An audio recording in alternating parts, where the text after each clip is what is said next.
Good afternoon, everyone, and welcome to our talk this afternoon, and a welcome also to our Zoom audience who are watching from afar.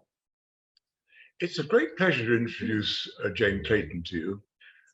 Jane, in a previous life, was an English teacher, but more recently, she's done a PhD in, what was the subject? Paston Letters. The Paston Letters. I should have remembered that. Okay. And this talk is a product of, is one aspect of that. But Jane has another claim to fame. She's the great-granddaughter of Jonathan Hutchinson, who founded the museum. So we have a lot to thank Jane and her ancestors for. Jane, we're greatly looking forward to your talk. Well, hello, and thank you very much for coming. I'm going to give you a talk, not read you a paper, because I always prefer to be talked to. If you can't hear, I mean, I am mic'd, but if at the back you can't hear, put your hand up so that I can tell and can be a bit louder.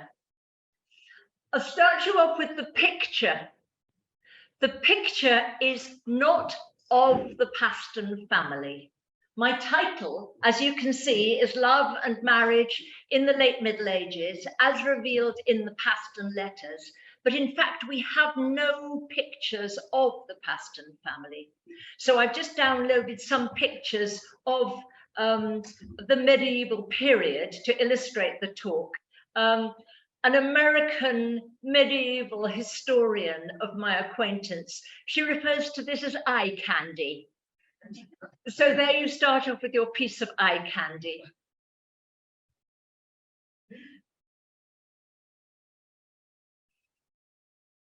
Now, there are, for those who don't know anything about the Paston Letters, they are a collection of letters held now in the British Library. About 1,000 of the letters cover the 15th century, and they're to the family, from the family, and between members of the family. And this family was a Norfolk family, the Pastons of Paston in Norfolk, and they were an upwardly mobile gentry family. They were not nobility, they were not peasantry, they were in the middle, they were landowning gentry.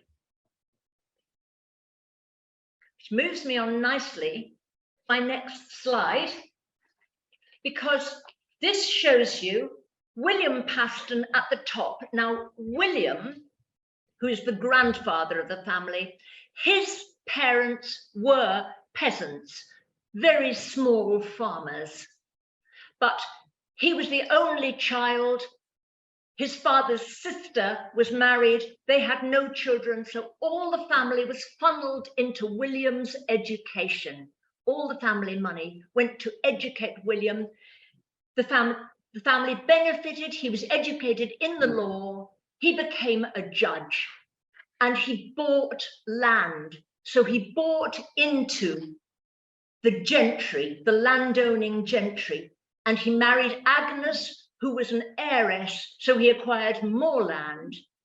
And this idea of them being upwardly mobile, they were desperate to stay at the level they had achieved, if not to move further up it. So my talk today is going to be about 5 women.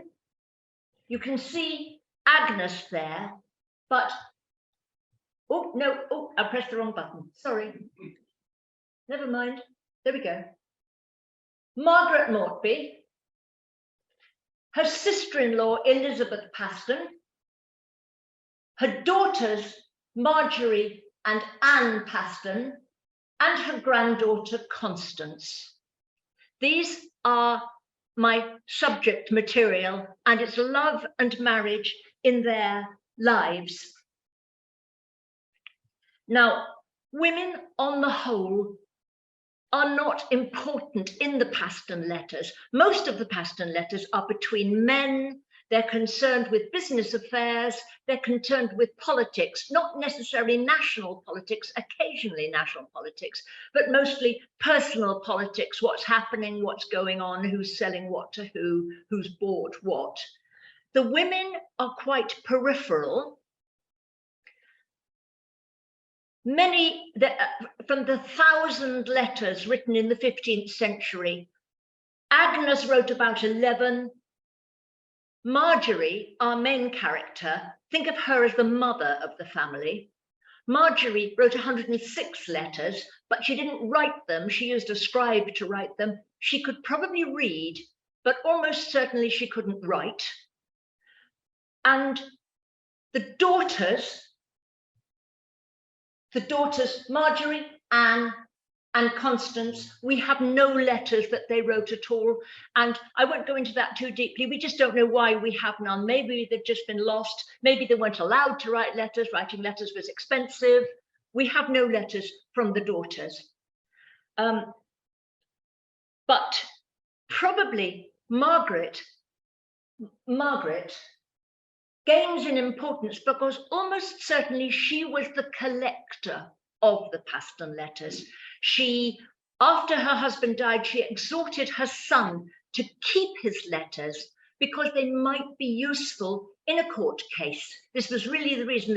She writes in one of the letters, your father would have wanted you to keep your letters because they could be useful.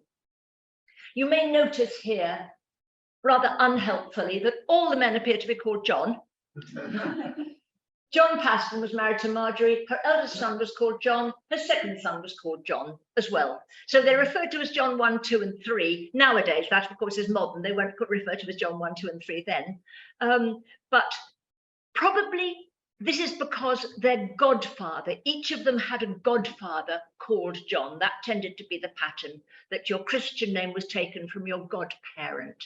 But it needn't worry you too much because I'm not talking about the men. I might a little bit towards the end.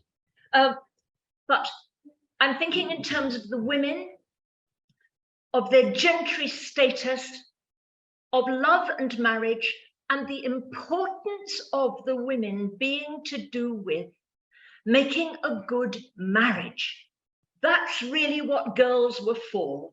It was the only thing really that girls were for, making a good marriage, which would enhance the social status, make good connections, enhance the prosperity of the family. That's what girls were expected to do. And our next slide beautifully illustrates that. As I said to you before, these are not the Pastons, though they might as well be. This is a picture of an acceptable arranged marriage. You can see all the relations lined up here, all looking happy. This is what they wanted. And interestingly, it's totally appropriate to my talk that the bride, she's not in white. Look, she's in red. But it's a lovely, lovely picture. And you can see that this is almost certainly the proper thing. This is an acceptable arranged marriage. Now, this is a Paston letter. I'm not going to inflict too many on you, but it's a lovely thing just to show you. Look at the lovely handwriting. I mean, it's just, to me, it's a thing of beauty, but difficult to read. This is a letter sent from the grandmother, Agnes, not written by her, almost certainly written by a priest who had walked over to Paston. It's just a couple of miles from Bromholme Priory. If any of you know Norfolk, he was a priest at Bromholme Priory, and he was a friend of William Paston's. William was away on the circuits being a judge, and Agnes had arranged for the young woman who it had been organized was to marry their eldest son. She was to come over to meet the young man. And this is a section from the letter that Agnes sends telling William how this first meeting went. And I've got it obviously in modern script, but you've got the old spellings and the old grammar. And as for the first acquaintance between John Paston and the said gentlewoman, the woman who had been organized to be his wife, who was herself an only child and an heiress, Margaret Mortby, she made him gentle cheer in gentle wise. So they got on well. And so I hope there shall need no great treaty betwixt them. And then Agnes moves on from this first meeting of the young people.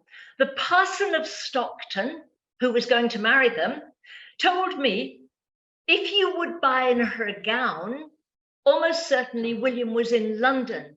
And she's saying, you're in London, buy her a nice dress. If you would buy her a gown, her mother would give thereto a goodly fur.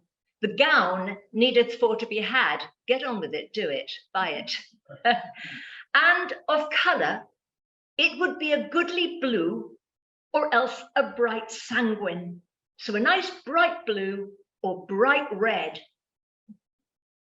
What they don't mention in this letter is the land and the money. That's all been arranged. They don't need to talk about that anymore because it's all been organized. What will be given, the important things have all been arranged in advance. The young people are meeting for the first time. They seem to get on well, oh good, and they're talking about the clothes. So they're going to be married soon, within a few months. So it really is an arranged marriage. And in fact, it went well. In fact, it went perfectly well and was really quite a happy marriage. Unlike some future arrangements in the family. I'm going back to the family tree because the next person we're going to talk about is Elizabeth Paston. Margaret Mortby Paston, she of the red dress, her sister-in-law. Now, William, as you can see, had died in 1444. And the arrangement of Elizabeth's marriage was now between the mother and her eldest son. But there was an enormous power shift when the old man in the family died. Well, the wife was the wife of the main male member of the family. She had a position of considerable power. As soon as the old man died, the power in the family went to their eldest son, the heir. He then had the money and the land. And there was an enormous falling out over William's will. When William died, there was a huge row between Agnes and John, and they never really were on good terms again. So arranging poor Elizabeth's marriage, it didn't really happen. John was away down in London, and Agnes got it into her head that Elizabeth should marry a very elderly, disabled widower called Stephen Scroop. He was in his 50s. Imagine, that is old, isn't it? His 50s. But of course, then you almost never lived beyond 60. So 50 was old. And Stephen Scroop was the stepson of a gentleman called Sir John Fastolf, who was enormously rich. He was a relation of the Pastons, and he was a sort of mentor of the Pastons. So Agnes was determined that her 19-year-old daughter should marry this 50-something-year-old widower who had a grown-up daughter. Scroop himself wrote, "I suffered a sickness that kept 13 or 14 years ensuing, whereby I am disfigured in my person and shall be whilst I live. We don't know what was wrong with him. One of the critics said he had smallpox, but you don't have smallpox for 13 or 14 years, do you? But in some way he was disabled, and the girl didn't want to marry him. But Agnes was determined that she would.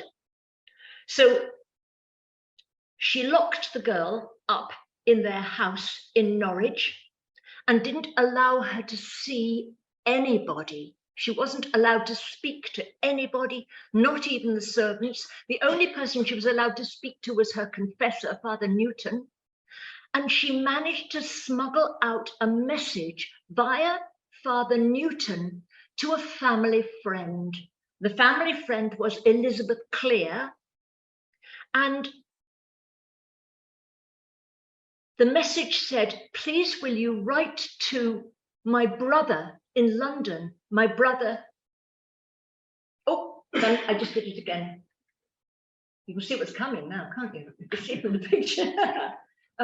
My brother, John, who was in London, write to him of my heaviness, of her sadness, that she was locked away. And that is what Elizabeth Clear did. Now, it's very much abbreviated. Letter from Elizabeth Clear to John Paston I in London in probably 1448. And Elizabeth Clear wrote about Elizabeth Paston, for she was never in so great sorrow as she is nowadays, for she may not speak with no man. And she hath, since Eastern, the most part, been beaten once in a week or twice, and sometimes twice on one day, and her head broken in 2 or 3 places. Now, Agnes didn't get her own way. John did not make Elizabeth marry Stephen Scrope. Oh, I've got some eye candy for you. It isn't entirely appropriate because that's a man beating a woman. That's not a mother beating a daughter, which it was in this story. He didn't make Elizabeth marry Stephen Scrope. Just looking at the clock. Is it 1:15? It's 10 to, that's right. I'm fine. I'm fine. I have to keep an eye on the clock as I run over and keep you here too long.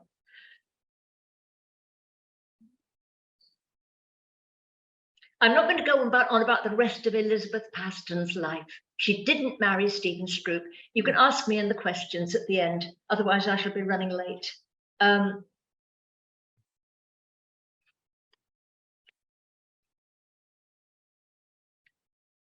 going to move along to some more eye candy for you.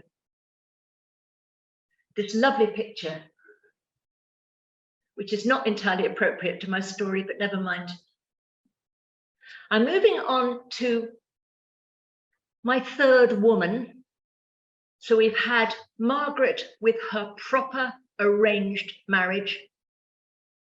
We've had her sister-in-law being forced by her mother to marry a man she didn't want to marry, though she didn't in fact marry him. And now we're moving to Margaret's elder daughter. Margaret, the one in the red dress, her elder daughter. She had been brought up in the Paston household,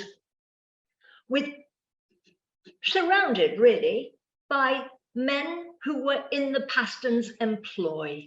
Because they were upwardly mobile, they employed quite a few men. One of the men who they employed was a man called Richard Call. As far as I can see, he was an excellent man. He was about 20 years older than Marjorie Paston. He'd have been about 40 when she was in her late teens, but she'd known him all her life. He was the family bailiff, he was a rent collector, so he was quite a tough man, but everything I read about him, he comes across as an absolutely excellent man, an excellent employee. And they fell in love. He'd known little Marjorie since she was a little toddling thing. He'd known her all her life, and here she is, a blooming teenager. She's a blooming teenager, and they fall in love. The trouble was that Richard Cole, he was not up there, which was the idea that Marjorie should marry up and improve the family's chances. He wasn't even on a level. Richard Cole was down. There's no doubt he was down. He was the son of a Framlingham grocer. And though he'd always been a tremendously good employee, he wouldn't do, he absolutely wouldn't do. Marjorie's brother, John III, wrote to her other brother, John II, after he'd had a conversation with somebody about Richard Cole and his sister. And John III says, I answered him that, and my father were alive, if my father were alive and had consented thereto, and my mother, and ye both, he should never have my goodwill, for to make my sister to sell candle and mustard in Framlingham. I mean, Richard Cole was never going to make Marjorie work on a market stall in Framlingham, but it's just that snobbish way in which he's referring to the fact that the Coles were grocers, were Framlingham grocers. So he is saying to his brother, he would never have my consent. And Marjorie and Richard Cole, they knew that the family would never give their consent. They knew it would never, ever be acceptable. So I'm going to go back one. They went somewhere private, and without a priest and without witnesses, they plighted their troth to each other. And you could, in the Middle Ages, you could do that, and it stood.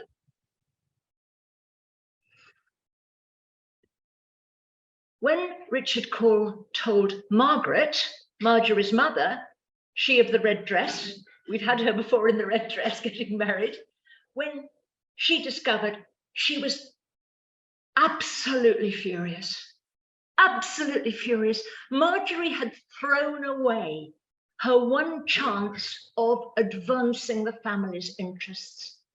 And they were all, I mean, you can see the brothers were furious, and Margaret was absolutely furious. We know about what happened because Margaret wrote a long letter about what happened next to her son, which has survived. So we know Margaret's account. We know nothing of Marjorie's account. We just know what the mother had to say. We don't know anything of what the daughter felt.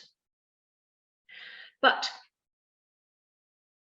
when Margaret, the mother, she of the red dress, when she found out about it, she locked the girl up.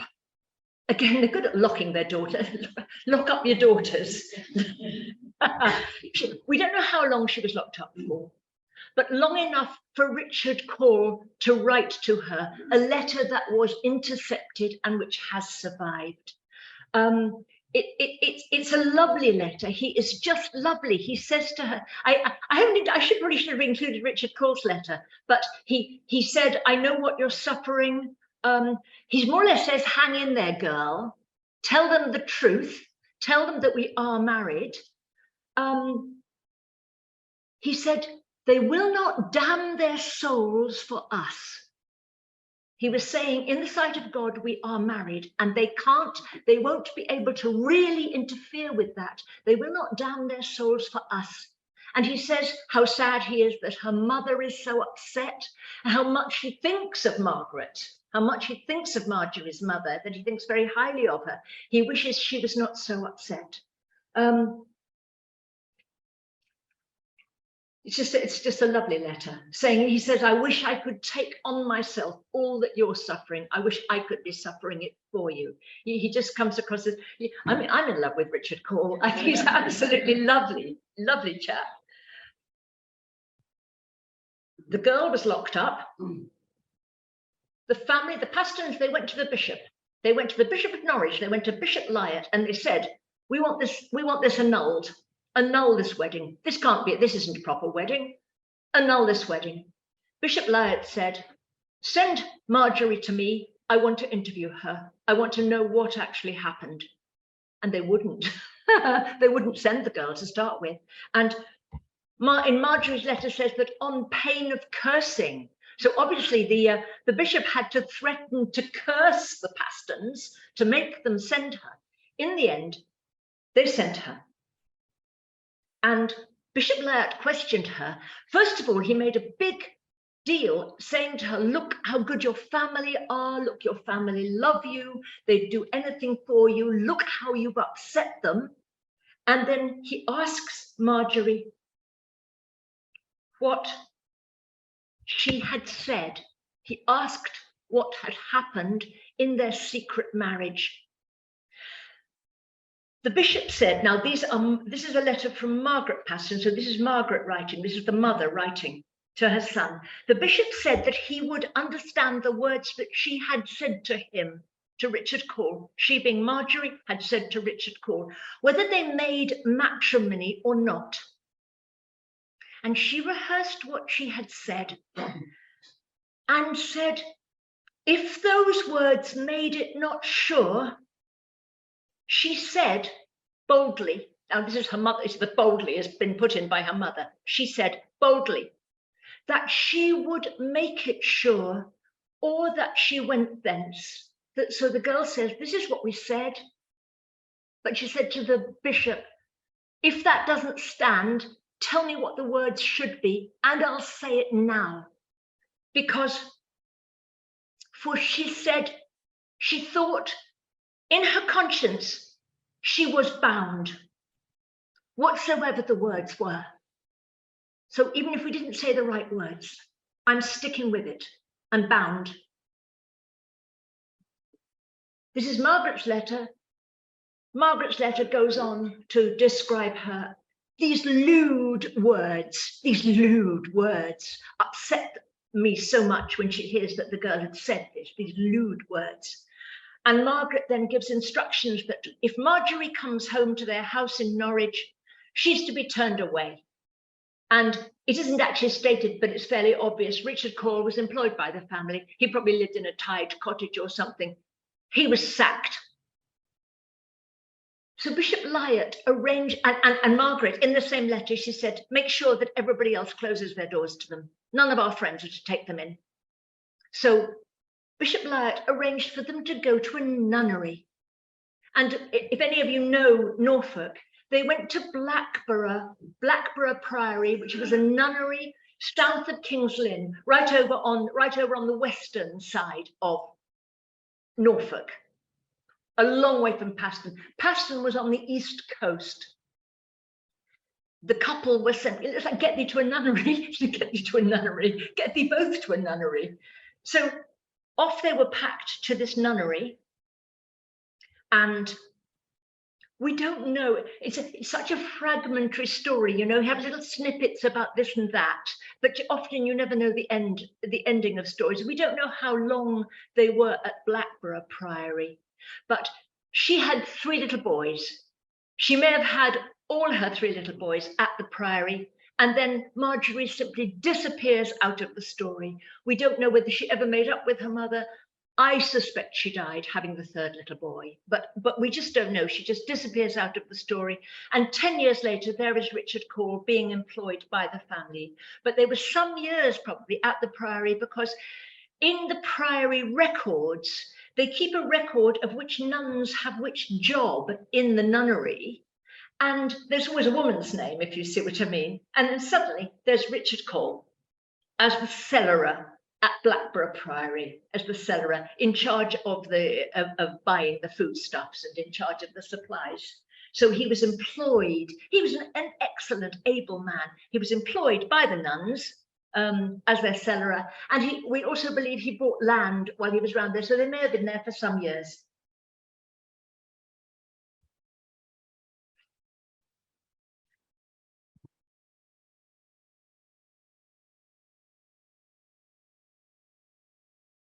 there was a risk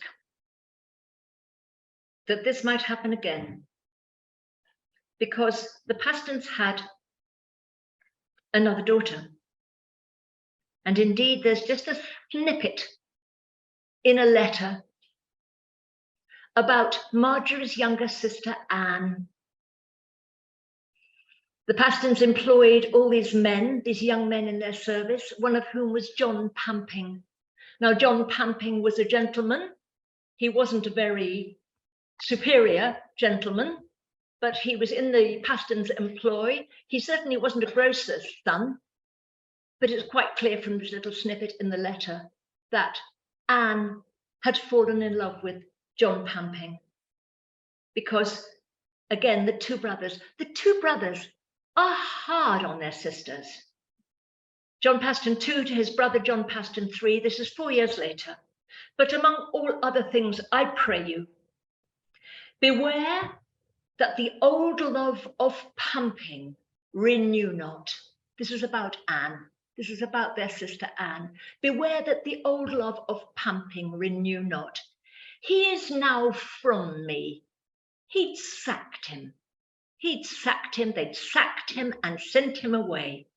I wot not what he will do. I don't know, and I don't care what he does. They sacked Pamping so that he couldn't marry Anne. They were just so frightened in case this same thing was going to happen to their other sister. The person that Margaret, the mother, she of the red dress, had in mind for Anne to marry was a young man called Yelverton. The Yelvertons were more or less on a level with the Pastons. The old man Yelverton had been a judge, but then been a falling out between, there were always fallings out, the Pastons fell out with everybody. There was a falling out between the two families, but Margaret wished her daughter Anne to marry young Yelverton and to heal the breach with the Yelverton family.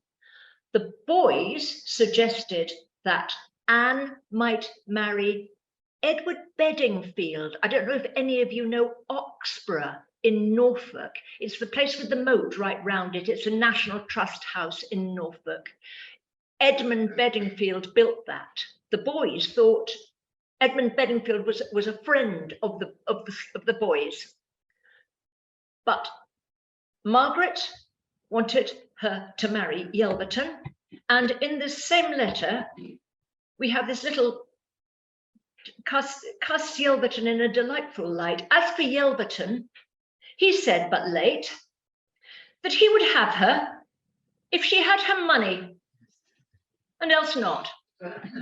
Lovely. Wouldn't you want to marry him? Gosh, yes. But Margaret was definite. And it was Yelverton that she married. I think Yelverton got the money. Yeah, lovely, lovely.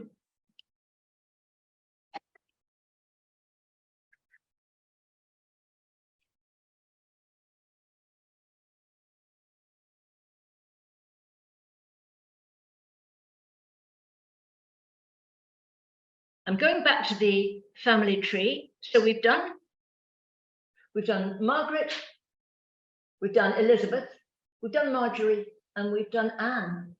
Now a word or two about this gentleman here. They were so hard on their sisters, these boys, John Paston II and John Paston III. John Paston II was obviously a good looker. He was referred to by one of his friends as the best chooser of a gentlewoman. So he could obviously take his pick, and take his pick he did.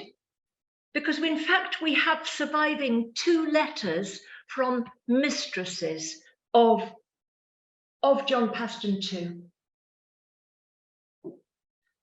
His mistresses. He got engaged to a cousin of the Queen at Queen Elizabeth Woodville, Edward IV's queen. She had a cousin and he got engaged to her, but he decided not to marry her after all. He wasn't the marrying kind.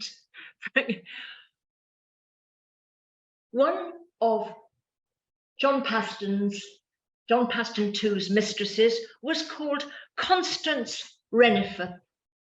And we have a letter from Constance, which I'm not going to show you because it's complicated. It's a letter to him trying to help him, to get his help in arranging to fool her family. She wants her uncle to think she's with her cousin to think she's with the uncle, and in fact, she's going to be off with John Paston.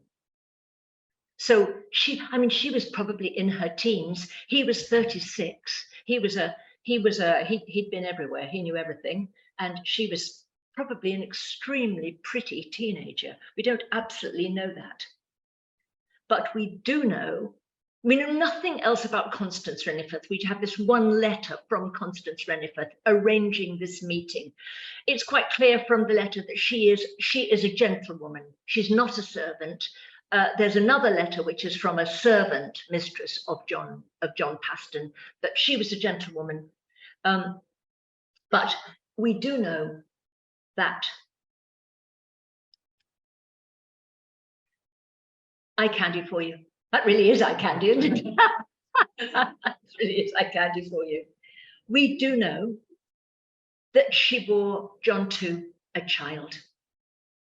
You're not going to get this eye candy for very long, actually. I'm sorry. Just make the most of it while you have it, really. Because here we have the will of Margaret, the mother, she of the red dress. It's just one line from Margaret's will. It's a long will. This is just one line. I bequeath to Constance, bastard daughter of John Paston Knight, when she is 20 years of age, 10 marks. So we know there was a baby. And this baby would have been about 2 or 3. In 1482, the baby would have been about 2 or 3. She is called Constance. We don't know for an absolute fact that this is Constance Renifrew's baby, but almost certainly. There's a mistress, Constance Renifrew, and then there's this little child who's referred to as bastard daughter. Bastard didn't then mean, it wasn't a term of abuse in any way. It simply means, her grandmother simply means illegitimate daughter. She's simply confirming that this little girl is illegitimate. And probably the baby was born in 1479. Because if a pregnant mistress had turned up, because John Paston too died. John Paston too died in 1479. And if she turned up saying, this is your son's child that I'm carrying, after his death, they probably wouldn't have believed it. So probably the baby was born, at least the baby was acknowledged as a Paston before John Paston II's death. And we think it extremely likely that the little girl was adopted by her uncle, John Paston III. But until I did my doctorate, nobody knew anything more about this little girl, the little illegitimate girl. And I could take credit for this, but actually it was Andrew who found this. So I looked at it, I wrote my PhD, but actually Andrew, this is his research, actually, to be quite honest. He found this letter in the Paston Letters, and it's a letter that has been overlooked because it doesn't say who it's referring to, it just refers to your niece. It just refers to your niece. And the original editor of the Paston Letters in the 1700s, he realized that your niece was Constance, was John Paston II's illegitimate daughter. But since then, this had got completely fogged and completely lost. Now, this becomes a little bit complicated. This is a letter from an elderly gentleman in London, Sir John Kendall, and it's to John Paston III, and it refers to your niece, which is undoubted, well, we know now that it is Constance. It also refers to a young man, my cousin Clipsby. My cousin Clipsby was John Clipsby. He was a young man. He was a neighbor of the Pastons. He was John Clipsby of Clipsby and Oby, if any of you know Norfolk at all. He was the gentleman, the squire of Clipsby. He had just come of age. He had just reached 21 years. So he'd come into his inheritance. He now owned the land around Clipsby and Oby. He had an income of his own. He could afford to marry and have children. So this elderly gentleman, Sir John Kendall, who is a relation of the Pastons, he's also a relation of young Clipsby. He's thinking, he's just saying to the young man, perhaps you could get married now. I was minded that my cousin Clipsby should well have married here in these parts, wherein your niece took heavy conceit. Heavy. That word heaviness, which was used about Elizabeth Paston when she was locked up, her heaviness, her sorrow, sadness. Your niece took heavy conceit. Your niece got incredibly upset, thinking in her mind that I was not willing that my said cousin, Clipsby, should marry with her, thinking that I was suggesting that he should marry somebody else. At that time, I knew not what love was betwixt them. But now I understand that both their minds is to marry together, whereunto on my part I am agreeable and well content, desiring and praying you to be the same. So the old man says, I just said to him, why don't you get married? And suddenly the girl got all upset. And then he discovers that they're in love, these two young people. And so he says to John Paston 3, I really hope you agree. And the thing is, she was a bastard. Didn't matter who she married. She didn't have anything much in way of a dowry. She had the Paston name. That was the only thing, but she did have the sort of slur of illegitimacy on her. She would never make a really good marriage. She was a bastard. She had nothing much in the way of a dowry. She had 20 marks from her grandmother, probably nothing much else. She really could marry who she liked. And young Clipsby was definitely good enough. And he was in love with her. He thought she was good enough. After all, she was a Paston. And so there's your this is your happy ending, really. Because she was an illegitimate child, she could really marry who she liked, and a young gentleman, not particularly rich, not particularly wonderful. She could marry him, and she could marry for love. She could marry for love. It didn't have to be an arranged marriage. There was nothing to arrange, really. And we know that they did marry. We know because over here, this is a monumental brass. It's a drawing by John Sell Cotman of a monumental brass in Clipsby Church. And it's a good deal later. You can see 1594. And the man is John Clipsby. This here is John Clipsby, all in his armour. He probably never ever wore armour. And the heraldry around him are Clipsby, are the marriages. The shields are celebrating the marriages that the Clipsbys made. These are the people, you see, again, it illustrates that area of, these are the people that we're related to. These are the people we're connected to. You're showing off all the people you're connected to. Always on the left-hand side, as you can see, there's a Clipsby. Each of these is a Clipsby. And on the right, because you remember it by thinking to yourself, the woman is always right, which is useful. By a process of elimination, these women, you can work out that this one here is the grandmother, is John Clipsby's grandmother, and these are the Paston arms. That's the Paston arms with that gold across the top and the zigzag and the 6 fleur-de-lis. That's the Paston arms. So there she is. There's Constance. on this, the grandmother of this gentleman.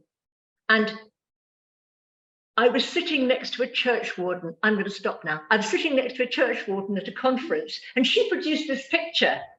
And I was looking at it and I'm thinking, that's Paston. That's the Paston. It's Connie. It's Connie. And we'd found her, and that was her. So this is proof. This is proof that that is her. So that's where we're going to end. And it was a happy marriage. He didn't have a long life. Constance's husband didn't live long, but they had a number of children and this and that. And there you are. Not an arranged marriage, a happy marriage. She married the man she wanted to marry. And there we end.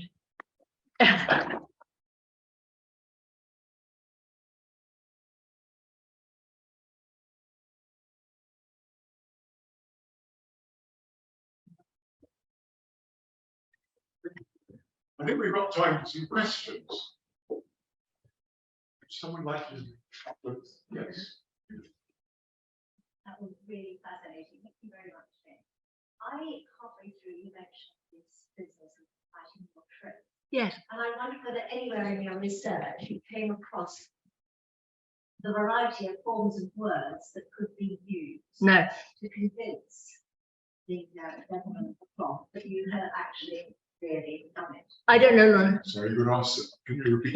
Yes. I've been asked, do I know what the form of words had to be if you were going to plight your troth and have a clandestine marriage? I don't even know when this ceased to be acceptable, but I've been asked, do I know what the form of words were? But the answer is no, I don't. Something like, I take you to be my husband, but no, the answer is no, I don't, sorry. It sounds almost as if the clergyman could decide for himself whether or not he wanted this form of words to be acceptable. Yes, he was the bishop. Whatever he thought was acceptable probably was acceptable. Yes, he said, it's interesting, isn't it? That he gave her a big warning about how important her family was, how her family loved her, how they had supported her, how she had upset them, to give her a chance to back down, if you see what I mean, to give her space to get out of it. If she wanted to say, well, actually, because he knew how upset the Pastons all were, Bishop Lyot, but when he discovered that when she said, if the words we said weren't right, I'll say them now. You tell me what they are, I'll say them now. Then yes, he accepted that she had gone, she was committed to the marriage. Yes, very brave. Hello.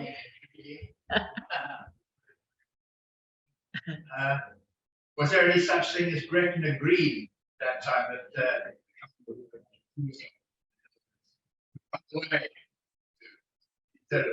well, I don't think you had. I mean, you didn't have to go to Gretna Green. You just went to the nearby bush. No. You hear it in the 18th century, but no, you didn't have to. They didn't have to go far. No. Judith at the back. When you said you married her for money, how much money would you expect? Which here are we talking about? Repeat. Judith asked me how much money would one particular person, did you mean, or? One of your men said he married her before money. Oh, probably 200, 300, 400 marks. That doesn't mean much to me. How much? A mark was 13 and 4 pence. A mark was it might have been in pounds. Very often it was in marks. A mark was 2/3 of a pound. So yes, absolutely. But we're talking about, yes, these were judges' children. We're talking about a good deal of upwardly mobile families. 100, 200, 300, 400, depending. A girl was expected to bring something with her. Even poor girls where if you didn't have any money, probably nobody would marry you. And women in their wills, Elizabeth Clear, who wrote the letter about the beating of Elizabeth, she left a sum of money for poor girls in the village where she was the lady of the manor, for poor girls to get married on, sort of something. So it wasn't a lot, like 16 shillings for each of the girls, just so that they could get married. It was shameful to bring nothing to a wedding. So this Margaret leaving 10 marks to Constance when she's 20, this is marriage money. This is not just pocket money when you're 20. This is money to get married on, so you won't have to go to your marriage with nothing. Julian, I've got a question which is slightly peripheral. We saw them writing in Middle English. 100 years later, Shakespeare is writing in much more modern English. How did that change? I mean, what caused the change in the use of English at that time? Printing, Hamish. I don't know, I'm making it up. But printing came in at, I mean, all the Paston letters obviously are letters, and they're all manuscript, they're all handwritten. But towards the end of this period, in the late 1400s, printing was coming in, and printing standardized text, if you see what I mean. You couldn't just spell it any old way, whereas before that, honestly, you could spell it. I mean, you could see how they spelled it any old way, couldn't you? But when I say I'm making up, probably really actually printing did make quite a big difference in standardizing spelling and standardizing syntax, probably. Can I tell you what happened to Elizabeth Paston? Just very quickly, because it ended up as being quite local, in fact. They didn't manage to, her mother and her brother, always in conflict, didn't arrange a marriage for her. They just didn't manage to do it. And she still wasn't married at the age of 30. So she herself went down to London and became like a lady's companion in service to a member of the nobility in London. And she met Poynings, a man called Poynings, who really was a Jack the Lad. He really was. He had a lot of enemies. Whenever he was a right character. But she married him anyway. And she had a child by him, Sir Edward Poynings. You probably haven't heard of it there, but still I think there exists Poynings law in the judiciary exists, and that was her son, Edward Poynings, was a lawyer, and he drafted Poynings law. But Poynings was killed. I think he was murdered, but we don't know. That's not fact. She said he was killed in a battle. But which makes it all much more respectable. But I think he got murdered. He had a lot of enemies. And then she married, even though she was about 8 years older than him, George Brown of Betchworth Castle. Now, Betchworth Castle is in the middle of the golf course at Dorking. If any of you have ever played golf in Dorking, yes. Have you seen the sort of remains of the castle in the middle? There's a ruin in the middle of the golf course at Dorking. And that's Betchworth Castle, and the Browns were the Browns of Betchworth Castle. And after the murder of the little princes in the Tower, the South rose up against Richard III. The little prince's mother was a Kentish woman. Elizabeth the Woodvilles were from Kent, and the Woodvilles were married to all the other gentry families in Kent. And when the little boys disappeared, the whole of the south of England felt very strongly about their disappearance and what Richard III had done. And 18 months before Bosworth, there was a rising in the south of England against Richard III, but it all went wrong. And when they heard that Richard III was coming from the north with a huge army, they scattered, they dispersed. Some of them fled overseas and joined Henry Tudor. Some of them were captured. Elizabeth Paston's husband, George Brown, was captured. And though Richard III executed very few of them, he was executed. George Brown of Betchworth Castle was executed.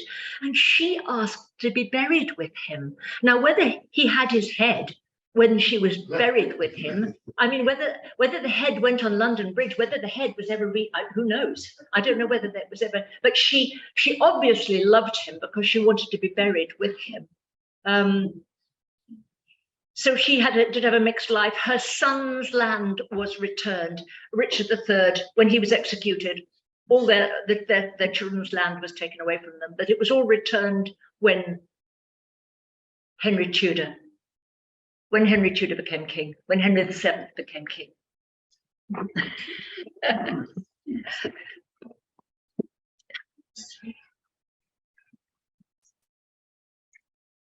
We've been treated to quite a detective story today, and it's absolutely fascinating. Jane, your research has borne fruit indeed. It's fun, yes. It's a lot of fun and so interesting. So on our behalf, thank you very much for this contribution.